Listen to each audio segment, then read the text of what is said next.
Hey everyone, thanks for stopping by today. So today I was going to do a quick little tutorial on how to change oil.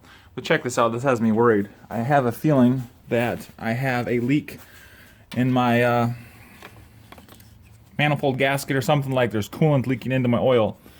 You see that? Oil is not supposed to be orange and frothy. That might mean that antifreeze is mixing in with the oil and then I have a leak somewhere because my engine has been running very rough. I mean, it's a 010, has 115,000 miles on it, so it's not old. But so we're gonna drain the oil and see. Hopefully, it's not orange, because if it is, then we have a problem.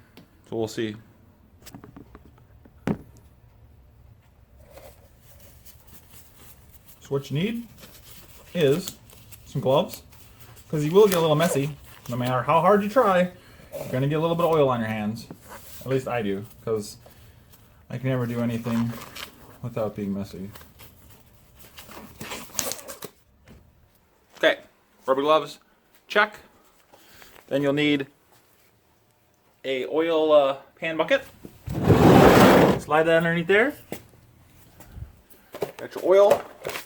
I use Fram because it's cheap, $3. I use a cheap oil because it's $2 a quart.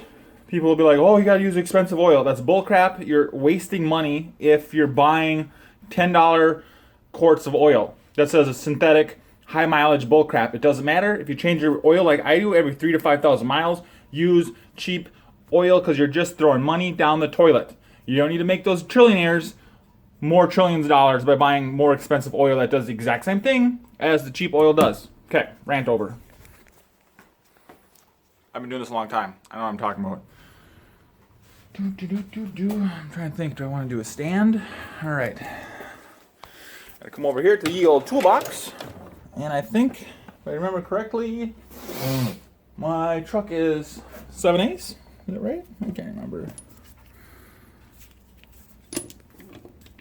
It's 17 millimeter. It's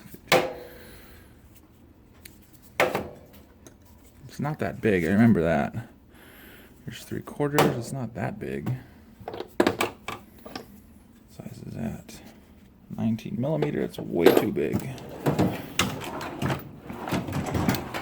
So I'll grab the trusty old ratchet. God, I thought I had it written on the wall. What does it say? 1/8, 1/4, 7/4, 1/4 times. I had it written on the wall. Oh, here we go. Both sides. 5/8 right there. See? Write stuff down. That's handy.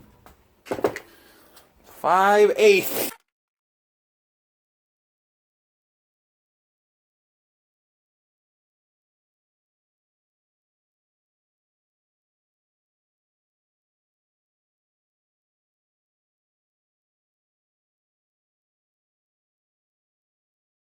So I do have enough room to climb underneath the truck, but I want to show you guys how to do this here.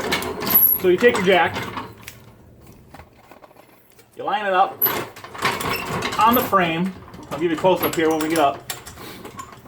Jack the truck up, foot or whatever, just so I have some comfortable working space underneath there.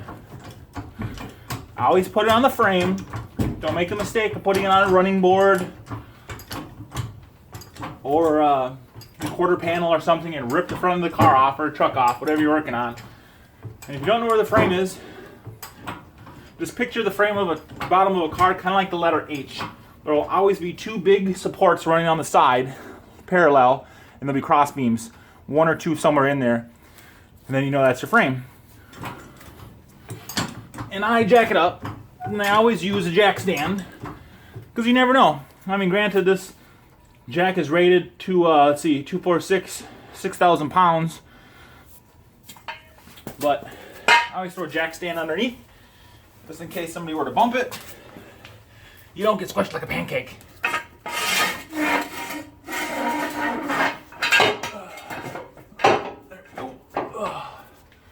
I always actually like to set it down on the jack stand just a little bit. There we go. There. They're both nice and tight.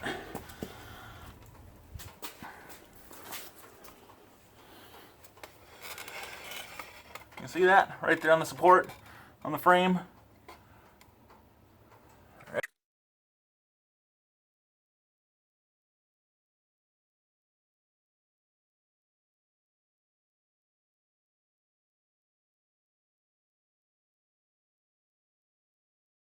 That's the transmission. The oil should be black. All right, so there's the bolt. Bear with me, I'm doing this freehand here. So, make sure I got the right size. Your oil bucket is underneath. Oh man.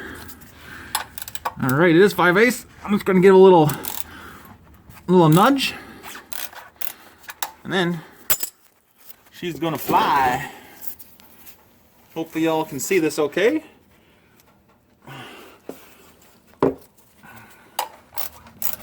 Bear with me here. And you kind of want to, at least I, push in on the bolt, or else it'll start to dribble down your arm as you're turning it out.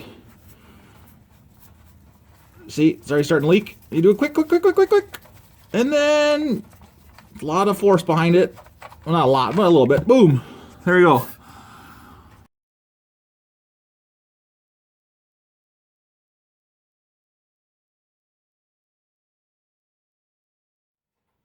Okay, so I want to take off the oil filter. There's another thing I have to do. So right kind of where the bolt is, but up front a little bit is the oil filter. I don't know if I can show you because it gets messy. But when you get your new one, take your new oil filter and that rubber gasket in there, you always got to put a touch of oil to kind of moisten up the rubber and make a good seal, or else it'll leak. So put a smidge of oil on the new filter.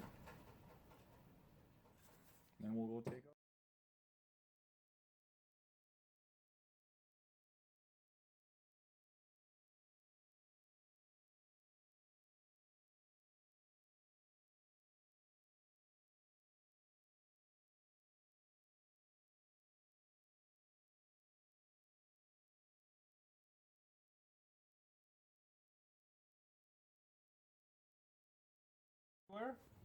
When you're pouring it, you turn it sideways and it comes out nice and easy. You don't get that whoop, whoop, whoop, whoop, like air bubbles like that, and that splatters everywhere.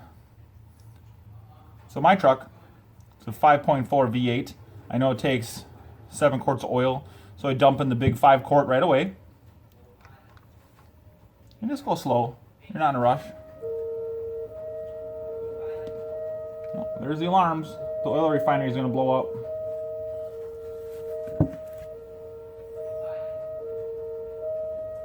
I'm going to pause it here. So what I do is I put 6 quarts in and maybe a little bit more of the 7th one. I put the cap on, I start the truck, I let it run for 5 minutes, let the oil get warm, and then I come over to the dipstick and I check it, because you never know, there could be a little less oil, or there could be some oil left in the bottom of the pan, so you don't need to quite put 7 quarts back in.